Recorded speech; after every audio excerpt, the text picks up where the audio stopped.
మనిషి రోజుకి 3-4 సార్లు లేదా అంతకుమించి ఆహారం తీసుకుంటున్నప్పటికీ కూడాను ఎందుకు ఎక్కువ శక్తివంతంగా ఉండలేకపోతున్నాడు? సైకలాజికల్‌గా గానీ, లేదా ఫిజికల్‌గా గానీ ఎందుకు ఎక్కువగా ఇష్యూస్ పెరుగుతున్నాయి?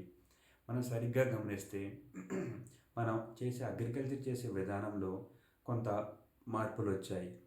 మనకి ఫుడ్ సైకిల్ అంటూ ఒకటుంది. దాన్ని మనిషి కొంత డిస్టర్బ్ చేస్తున్నాడు. ఏంటి ఫుడ్ సైకిల్ అంటే, మనిషిని తీసుకున్నట్లయితే లేదా ఏ జీవినైనా సరే తీసుకున్నట్లయితే దాని ఆహారం తీసుకొని అంటే ఒక రూపంలో ఉన్న పదార్థాన్ని ఇంకొక రూపంలోకి మారుస్తుంది. అదే ప్రతి ఒక్కరు చేసే పని. అది మనిషి అయినా సరే, వేరే వాళ్ళైనా సరే.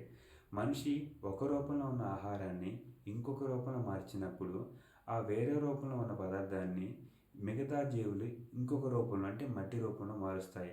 మార్చిన మట్టి రూపంలో ఉన్న దానిని చెట్లు గానీ, మొక్కలు గానీ మళ్ళీ ఆహారం రూపంలోకి మారుస్తున్నాయి. ఈ ప్రక్రియ అనేది ఒక లైఫ్ సైకిల్ లాగా జరుగుతుంది.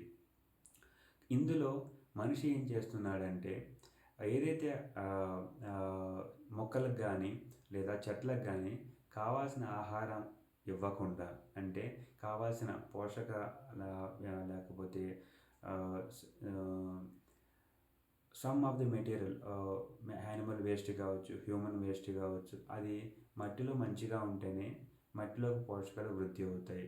అలా కాకుండా కెమికల్ బేస్ మీదగా ఫార్మింగ్ ఎక్కువగా అవ్వటం వల్ల ఉన్న పోషకాలు అనేది డిస్ట్రిబ్యూట్ అయిపోతున్నాయి. ఉన్న 10 పోషకాలు అనుకుంటే అది తయారయ్యే ప్రొడక్టివ్ ఏదైతే ఫుడ్ ఉందో దాంట్లోకి క్వాంటిటీ కనపడుతుంది కానీ క్వాలిటీ ఆఫ్ పోషకాలు అనేది తగ్గిపోతున్నాయి. అందుకే మనం చిన్నప్పుడు అంటే ఒక 30 ఇయర్స్ బ్యాక్ తిన్న ఏదైతే ఫ్రూట్స్ ఉన్నాయో వాటిలో ఉన్న పోషకాలు వేరు. ఈ రోజుకి అదే ఫ్రూట్స్ మనం తీసుకుంటే అదే క్వాంటిటీలో తీసుకున్నప్పటికి కూడాను పోషకాలు అనేవి తగ్గిపోయాయి. అందుకే రిజల్ట్స్ అనేవి చాలా తక్కువగా వస్తున్నాయి. ఇంకా కాలక్రమేణా ఇంకా వాటి యొక్క మోతాదు తగ్గిపోతుంది కాబట్టి శారీరక, మానసిక సమస్యలు ఇంకా ఎక్కువయ్యే అవకాశం ఉంది. ఎందుకు ఎక్కువయ్యే అవకాశం ఉంది? ఏ బేస్ మీద నేను ఇలా చెప్తున్నానంటే శరీరానికి ముఖ్యం పోషకాలు. పోషకాలంటేనే వాటిని ఉపయోగించుకొని శరీరం శక్తిని తయారు చేస్తుంది. మనిషి శక్తివంతంగా ఉంటేనే ఏ పనులోనైనా ఫోకస్డ్‌గా ఉండగలడు. తన సమయాన్ని కేటాయించి పలు రకాల పనులను చేయగలడు. ఎప్పుడైతే పోషకాలు తగ్గుతాయో ఒంట్లో శక్తి తగ్గుతుంది. మళ్ళీ శక్తి తయారు చేయడానికి మనిషి వివిధ రకాల చర్యలు చేస్తూ ఉంటాడు. ఆ విపరీత చర్యల యొక్క ఫలితమే ఫ్రస్ట్రేషన్ కావచ్చు, అరవటం కావచ్చు, కోపం కావచ్చు, ఇంకా రకరకాల సమస్యలు వస్తూ ఉంటాయి.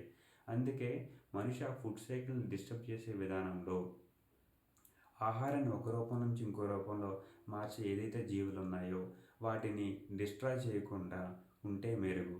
అది అవగాహన రూపంలో మనం అందరి రైతులకి కలిగిస్తే ఈ యొక్క డిస్ట్రక్షన్ ప్రాసెస్‌ని కొంతవరకు ఆపి ఆహారంలో పోషకాల్ని పెంచుకునే అవకాశం ఉంటుంది.